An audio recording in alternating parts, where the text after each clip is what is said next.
Olá, meu amigo e minha amiga concurseira, seja muito bem-vindo aqui ao canal Direito para Concursos. Pessoal, hoje eu vou trazer algumas jurisprudências aqui para a gente complementar o nosso estudo de Direito Constitucional, o nosso estudo lá a respeito de direitos e garantias fundamentais. Uma questão importante, né, para primeiramente eu te explicar. Com relação a direitos e garantias fundamentais, existem muitas decisões, então muita jurisprudência a respeito do assunto. Então, assim, é impossível a gente esgotar todo o assunto. A gente vai trazer algumas aqui e ao longo aí das próximas semanas a gente traz mais também para a gente poder ir complementando o estudo. Mas você não vai ter nenhum tipo de conteúdo que vai te trazer todas, tá? Questão do estudo de jurisprudência, né? A gente vê ali o que tem mais perfil de possível cobrança das bancas, mas nenhum estudo, a não ser que você faça por conta própria, nenhum estudo vai permitir que você tenha acesso a toda a jurisprudência. Imagine só você ter acesso a tudo que o STF decide, tudo que o STJ decide, tudo que os tribunais superiores decidem. Isso é complicado, então já é uma dica que eu passo para vocês. Se vocês, por exemplo, quiserem ter mais acesso a jurisprudências, um site que eu recomendo muito é o Buscador do Dizer o Direito. Depois você escreve lá Buscador Dizer o Direito, ele tem ali uma mensalidade e você tem acesso ali a todas as jurisprudências. É um site muito bom para você utilizar, tá bom? Vamos lá direto para nossa aula então, roda a vinheta aí.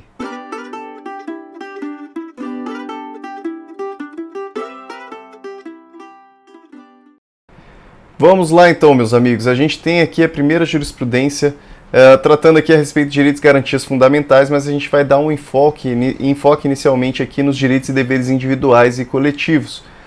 Esse primeiro que nós temos aqui, então está falando, olha, em processo de execução, juiz não pode determinar que o advogado do executado junte aos autos contrato de prestação de serviços advocatícios para que se verifique o real endereço do devedor. Então, por que a gente está questionando aqui essa questão de contrato advocatício? Aqui tem a ver com o sigilo profissional. Então, aqui, quais são as situações que nós temos, né? Primeiramente, nós temos a questão de tentar satisfazer o direito do credor. Então, nós temos o credor de um lado, nós temos o devedor do outro. E aqui a ideia é que o processo de execução permita que satisfaça aqui o direito do credor. Tá? Então, esse aqui é um princípio importante dentro do processo civil. Agora, ele está aqui batendo diretamente com relação àquele outro princípio aqui do sigilo profissional, sigilo da fonte, tá? Então temos uma situação aqui em que o credor está pedindo para o advogado juntar aquele contrato de prestação de serviço advocatício para que ele saiba o real endereço do devedor, tá? No fim das contas aqui o credor quer saber o endereço do devedor, mas o juiz ele não pode determinar aqui que o advogado junte aos autos esse contrato, já que ele entra aqui em uma situação de um sigilo profissional. Tá? Então, decisão do STF, recente, 2021, diz que decisão judicial que determina a apresentação do contrato de serviço advocatício com a finalidade de verificação do endereço do cliente executado fere o direito à inviolabilidade e sigilo profissional da advocatícia. Tá bom? Então, fere esse direito aqui ao sigilo profissional da advocatícia, da advocacia.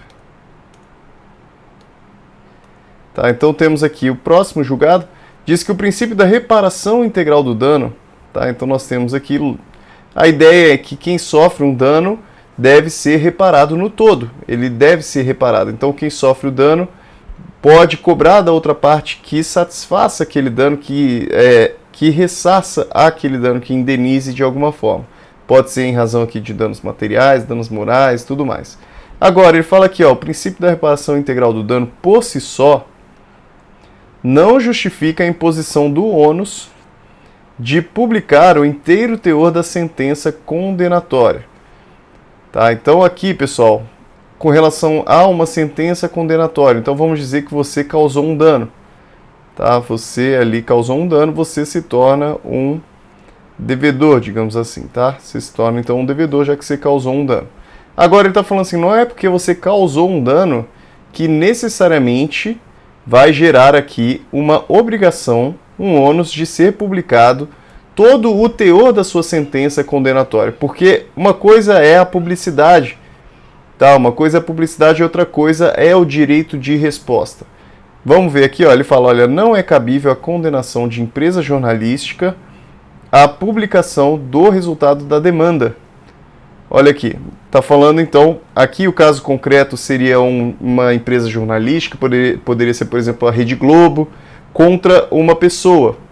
Vamos dizer aqui que a Rede Globo foi lá e publicou uma notícia, aquela notícia era inverídica. Tá? Uma coisa é que a Rede Globo ter que indenizar, ter que pagar e tudo mais, ter até que talvez disponibilizar o direito de resposta. Outra coisa é ter que obrigatoriamente publicar a sentença condenatória inteira. Então uma coisa é a reparação do dano, outra coisa é o direito de resposta e outra coisa também é aqui a publicação da condenação. Tá? Então ele fala, não é cabível a condenação de empresa jornalística a publicação do resultado da demanda quando o ofendido não tenha pleiteado administrativamente o direito de resposta. Então a primeira coisa que ele está falando aqui, olha, você precisa pedir administrativamente o direito de resposta ou de retificação de matéria divulgada, tá? E existe um prazo decadencial, tá? Então tem um prazo previsto para você pedir esse direito de resposta. Se você não pedir o direito de resposta, não cabe aqui o direito de resposta. Então a gente percebe aqui que uma coisa é a indenização, outra coisa é o pedido de resposta, o direito de resposta, que tem uma lei específica tratando do assunto, tá? A Lei 13.188. O direito de resposta ele é diferente, ele não se confunde aqui com o direito à indenização, à reparação integral do dano.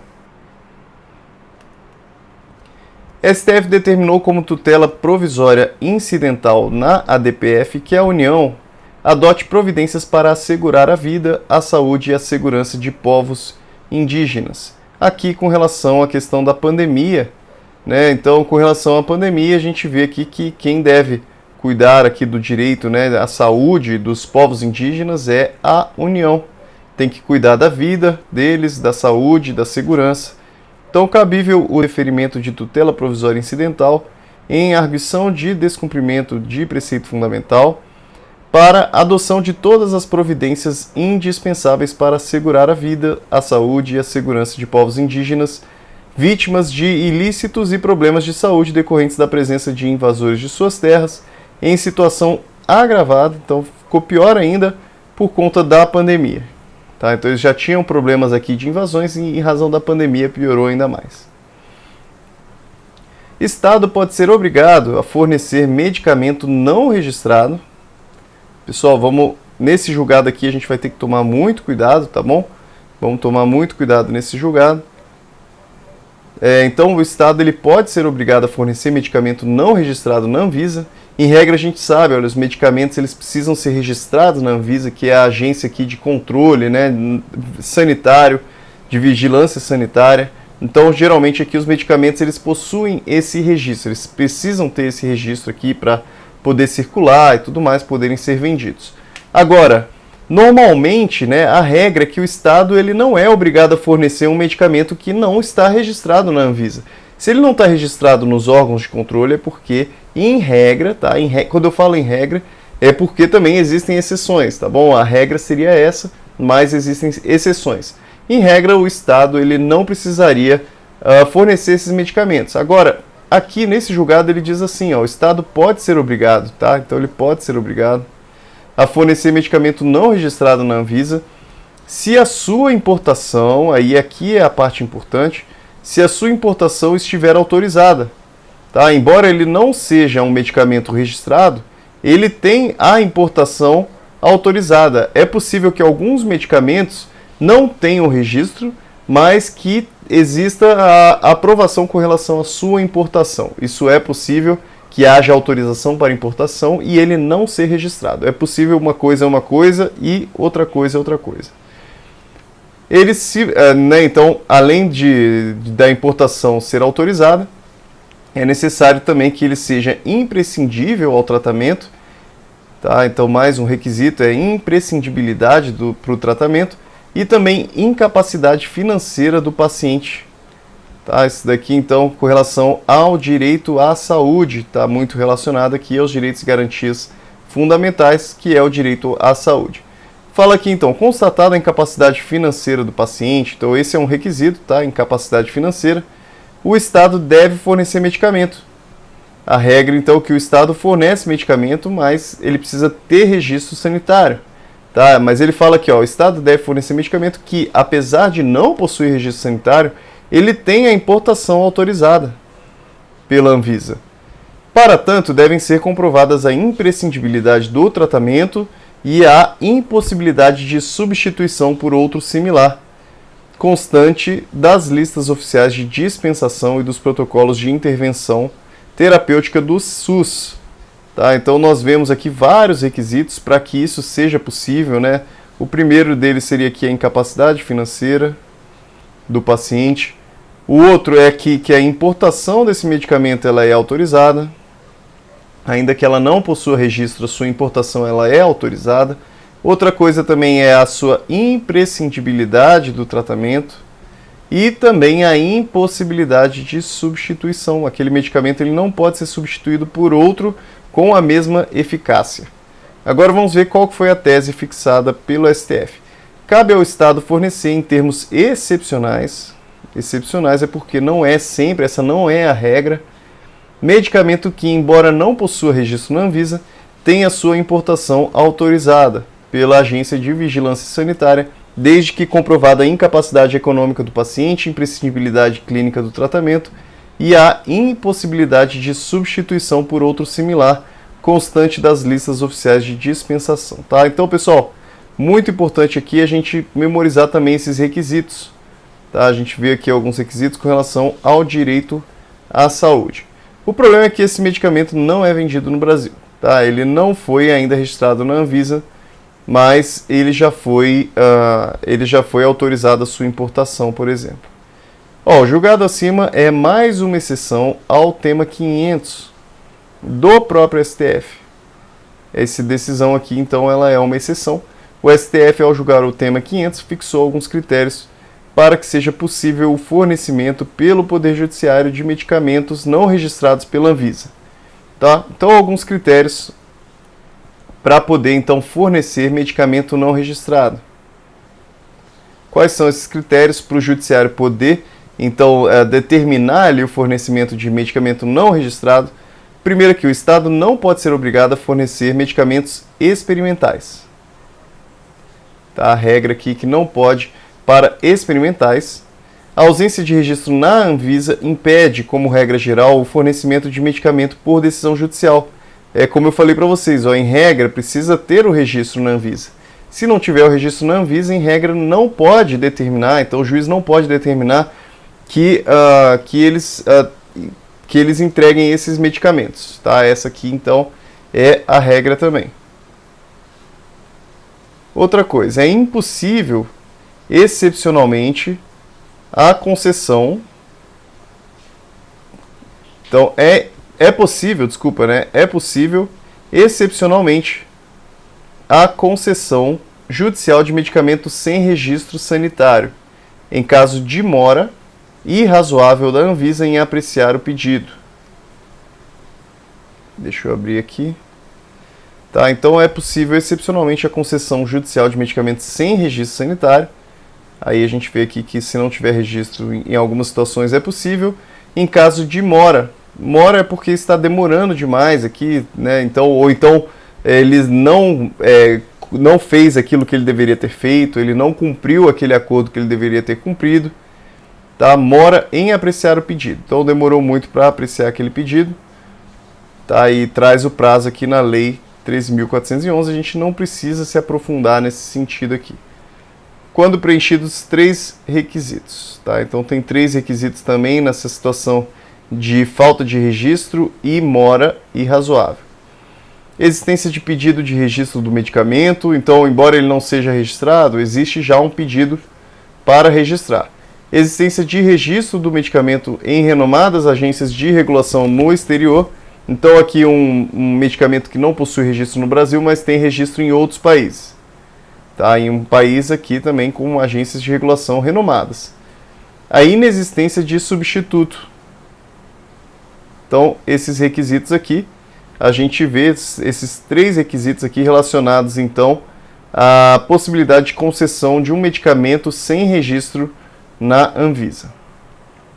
As ações que demandem fornecimento de medicamentos sem registro na Anvisa deverão necessariamente ser propostas em face da União. Tá? Então, em regra aqui, você demanda a União para medicamentos aqui que não têm registro. Se não tem registro na Anvisa, você demanda então a União em regra. Aqui é uma decisão de repercussão geral, então muito importante essas decisões de repercussão geral. Informativo 941, essa questão de medicamento, pessoal, principalmente se vocês quiserem um concurso aí, né, se vocês depois do TRE, por exemplo, estiverem estudando para algum concurso relacionado a procuradorias de Estado, Procuradoria Municipal, a própria AGU também, a Advocacia Geral da União, são aqui matérias que acabam caindo com uma frequência muito grande, são matérias muito importantes, tá? Então, vamos tomar cuidado aqui com isso. É inconstitucional lei estadual que obriga que as escolas e bibliotecas públicas tenham um exemplar da Bíblia, tá? Então, teve lei ali estadual que estava determinando que as escolas e bibliotecas tinham que ter um exemplar da Bíblia. Agora, questão da Bíblia, pessoal, embora, né, nós tenhamos aqui a liberdade de culto e tudo mais, a questão da Bíblia em si é porque ela representa uma religião específica, né? Então, se você faz uma lei estadual determinando que todas as bibliotecas, todas as escolas públicas tenham a Bíblia, você está aqui priorizando uma religião em detrimento das outras.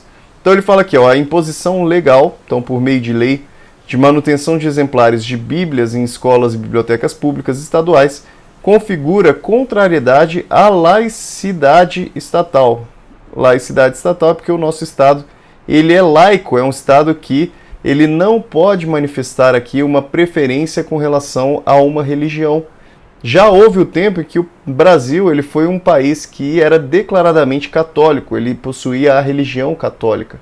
Atualmente a gente, né, na nossa Constituição Federal, entende-se que faz mais sentido aqui para nosso país que seja adotada a laicidade. Então o nosso país é um país laico, ele não pode ficar aqui manifestando preferência a religiões. Então isso daqui fere a laicidade estatal e fere também liberdade religiosa, em razão aqui das outras religiões, né? Então fere aqui a questão das outras pessoas poderem livremente decidir as suas religiões e terem os mesmos direitos e oportunidades com relação ao acesso às suas religiões.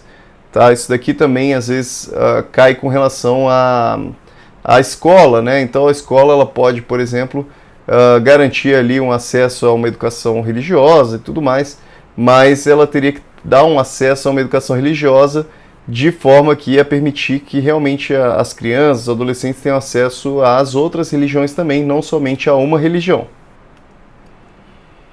Estados e municípios podem restringir temporariamente atividades religiosas coletivas presenciais a fim de evitar a proliferação da Covid-19. Pessoal, isso aqui é um assunto muito polêmico aí recentemente.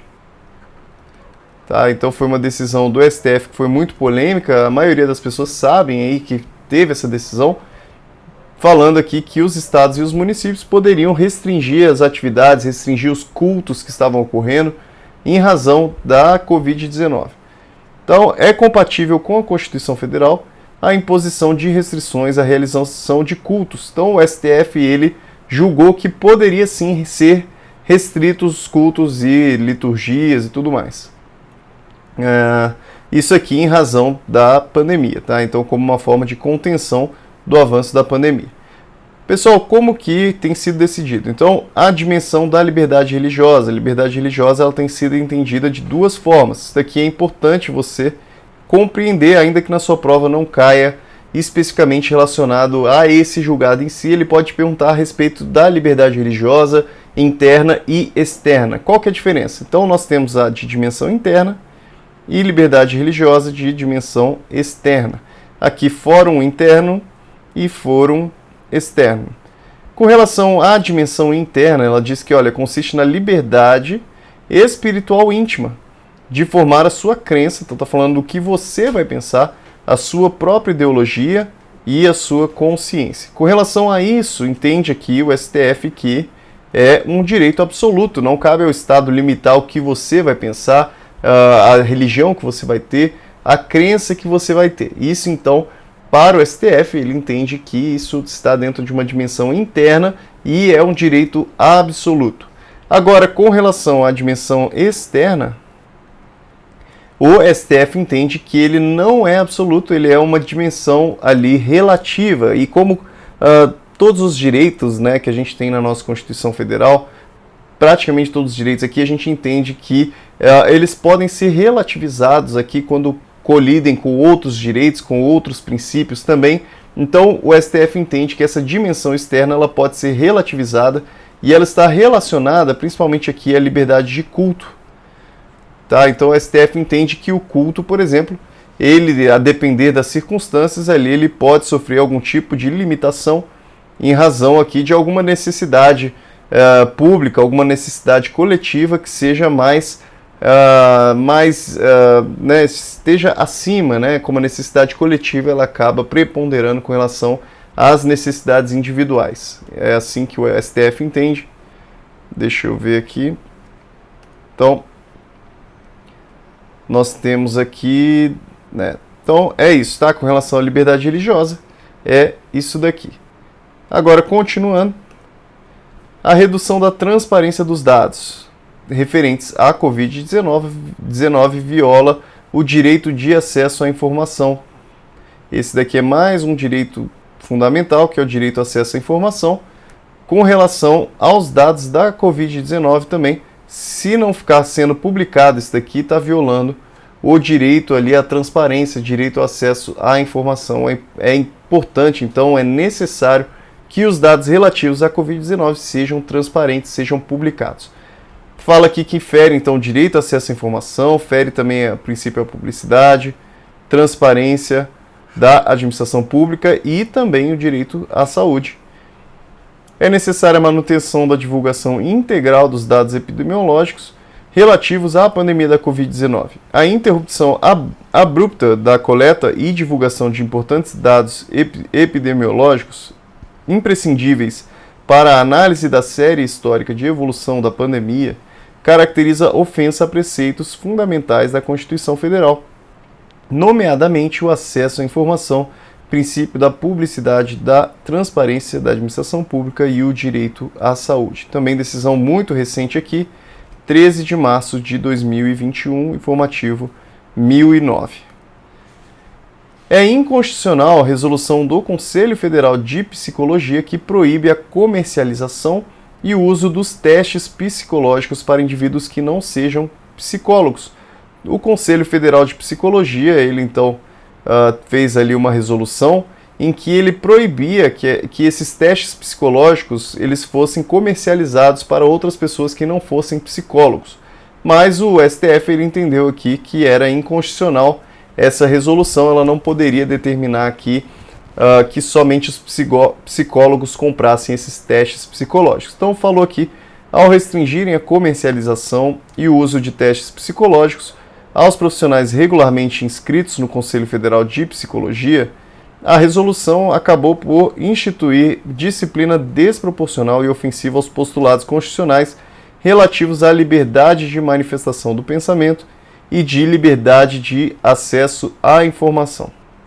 Então, pessoal, normalmente como que vem a questão relacionada a essas situações, né? Normalmente ele traz o caso concreto, ele diz todo o caso lá, o que aconteceu. Então, o Conselho Federal de Psicologia proibiu que os testes psicológicos fossem vendidos para todas as pessoas, quais são os princípios que são violados por conta desse ato deles, tá? Então você vê aqui já que o que foi violado foi a liberdade de manifestação de pensamento e liberdade de acesso à informação.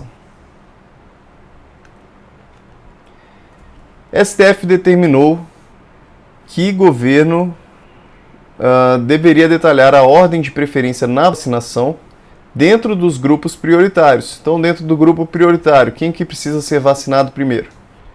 Isso daqui também relacionado à saúde, direito à saúde. Tá, eu não vou dar muita ênfase nesse julgado aqui, só vou falar rapidamente. Então, principalmente aqui em razão do princípio da publicidade, princípio da eficiência, questão do direito à informação, né, obrigação da União planejar e promover a defesa permanente contra a calamidade pública, tá? Então é uma obrigação da União isso daqui. Também uma questão aqui da dignidade da pessoa humana, inviolabilidade do direito à vida, direito à saúde, então diversos direitos aqui, obrigando então que a União fizesse uma ordem de preferência de vacinação para os grupos prioritários também. O poder público pode determinar a vacinação compulsória contra a Covid-19, o que é diferente de vacinação forçada. Olha aqui, isso daqui, pessoal, muito importante, muito interessante esse assunto. Eu acredito aí que em provas futuras pode ser um assunto que deve ser cobrado. Essa questão aqui de diferença entre uma vacinação forçada e uma vacinação compulsória. Uma vacinação forçada seria aquela em que você seria ali basicamente preso, digamos assim, você seria cerceado a sua liberdade, a pessoa pegaria você e colocaria a injeção ali em você e te vacinaria à força.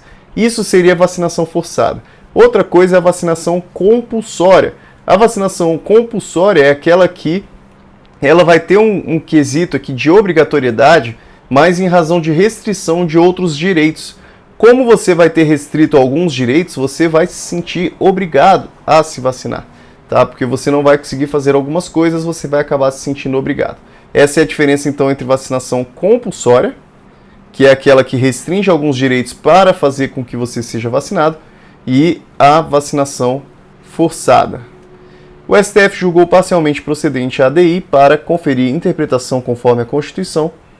Ao fazer isso, o STF disse que o poder público pode determinar aos cidadãos que se submetam compulsoriamente à vacinação contra a Covid-19. O Estado pode impor, atenção aqui, então, o Estado pode impor aos cidadãos que recusem a vacinação as medidas restritivas. Percebam aqui que são medidas restritivas, não são medidas que retiram a liberdade de locomoção da pessoa no sentido de você prender a pessoa, por exemplo. Você restringe alguns direitos daquela pessoa. Então ele fala, olha, previstas em lei. Você pode, então, impor, né, o Estado pode impor essas restrições, essas medidas restritivas, então, relacionadas à multa, impedimento de frequentar determinados lugares, fazer matrícula em escola. Percebam aqui que a pessoa ela vai se sentir obrigada a fazer, ainda que não venha ninguém lá e não venha alguém e simplesmente coloque ali a vacina no braço da pessoa, ela vai ter que se vacinar de qualquer forma. Mas não pode fazer a imunização à força. Também ficou definido que os Estados-membros, o Distrito Federal e os municípios têm autonomia para realizar campanhas locais de vacinação. Isso daqui, pessoal, faz bastante tempo já, né? Uma decisão lá do final de 2020.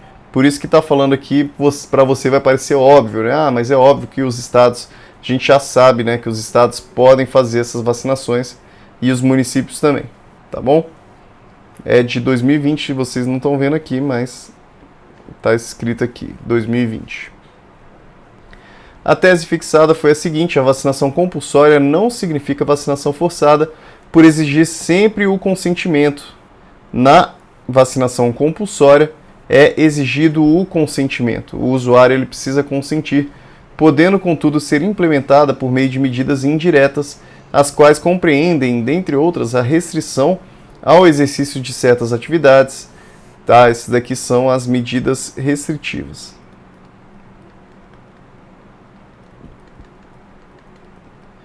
Então, pode restringir ali frequentar bares, pode frequentar alguns outros lugares também. Tá, então, basicamente isso. Aqui embaixo ele fala, né, tais medidas com as limitações acima expostas podem ser implementadas tanto pela União, como também Estados, Distrito Federal e municípios. É ilegítima, aqui mais um assunto muito importante também, é ilegítima a recusa dos pais à vacinação compulsória de filho menor por motivo de convicção filosófica. Tá, então é aquela pessoa que fala, olha, eu não acredito na vacina, né, então não vou deixar vacinar o meu filho. Isso aqui está falando que é ilegítimo essa recusa, os pais eles não podem se recusar a essa vacinação compulsória. Ele fala aqui que é constitucional a obrigatoriedade de imunização por meio de vacina. que registrada em órgão de vigilância sanitária, né? Então são aquelas vacinas que passaram já pelo registro, foram aprovadas, tenha sido incluída no Programa Nacional de Imunizações ou tenha sua aplicação obrigatória determinada em lei, ou seja objeto de determinação da União, Estado, Distrito Federal ou município com base em consenso médico-científico. Então, basicamente, olha, essas vacinas aí você não pode fazer com que o seu filho não seja vacinado. Em tais casos, não se caracteriza violação à liberdade de consciência e de convicção filosófica dos pais ou responsáveis, nem tampouco ao poder familiar. Isso daqui não pode, então não podem os pais aqui alegar que o Estado ele está se inserindo em uma situação em que ele não deveria estar se inserindo, que é com relação à vacinação dos filhos. Inclusive, lá no Estatuto da Criança e Adolescente, existe lá a obrigação, né? Então existem em vários locais existem ali prevista a obrigação de vacinação para os menores de idade. Isso daqui decidido também em 2020 e também com esse caráter de repercussão geral. A liberdade de crença e de convicção filosófica precisa ser ponderada com outros direitos, tá? Então, isso daqui a gente coloca, né, leva em conta direitos e garantias fundamentais, porque está levando em conta liberdade de crença e de convicção, livre convicção filosófica. Agora, né, eles não são direitos absolutos, eles precisam ser ponderados com outros direitos, dentre os quais aqui a saúde e a vida. A obrigatoriedade de tomar vacinas testadas, aí agora falando a respeito dos filhos lá, e também, né, a questão da vacinação compulsória, essa obrigatoriedade dessas vacinas que foram testadas, aprovadas, registradas, né, pelas autoridades competentes, ele fala aqui, ó, no caso em que estiverem em jogo direitos fundamentais de terceiros ou de toda a coletividade, a decisão do indivíduo de se submeter ou não a uma medida sanitária não produz efeitos apenas sobre a sua esfera jurídica. Então, deixa de ser uma decisão simplesmente individual. A pessoa vai falar, olha, eu tenho a liberdade de crença, minha convicção filosófica, no entanto, essa decisão dessa pessoa ela está influenciando na vida de outras pessoas também, no direito à saúde, no direito à vida de outras pessoas. Então, quando entra nessa situação, nesse choque aqui que existe, ele diz aqui, então, que vai ser privilegiada a decisão que está mais relacionada à coletividade. Tá? Então ele fala aqui, ó, mas também de outras pessoas que não necessariamente compartilham das mesmas ideias. Embora a Constituição Federal proteja o direito de cada cidadão de manter suas convicções filosóficas, religiosas, morais e existenciais, os direitos da sociedade devem prevalecer sobre os direitos individuais. Com isso, o Estado pode, em situações excepcionais, proteger as pessoas, mesmo contra a sua vontade. Tá? Então a pessoa fala, olha, eu não quero ser protegido dessa doença e tudo mais, né? Eu tenho direito sobre mim mesmo. Agora, o Estado, em algumas situações, ele obriga a pessoa a realizar algumas coisas pelo bem da pessoa, independente da vontade da pessoa. Mesmo que ela não queira, ela é obrigada a fazer algumas coisas, como, por exemplo, a utilização de cinto de segurança. É a mesma situação aqui, o Estado, ele obriga de uma forma então compulsória aqui que vacinem os filhos, que a pessoa seja vacinada, acaba sendo uma vacinação compulsória mesmo aqui, independente da pessoa querer ou não querer, o Estado entendeu que aquilo seria melhor para as pessoas e em razão disso elas precisam ser vacinadas. Isso daqui coloca em jogo a questão da liberdade de crença, liberdade de convicção filosófica, né, de ideologia, contra a questão do direito à saúde, direito à vida da coletividade como um todo. Tá bom? Pessoal, a gente vai ficando por aqui. Muito obrigado aí por assistir até aqui a nossa aula. Um grande abraço para vocês e bons estudos. Até a próxima.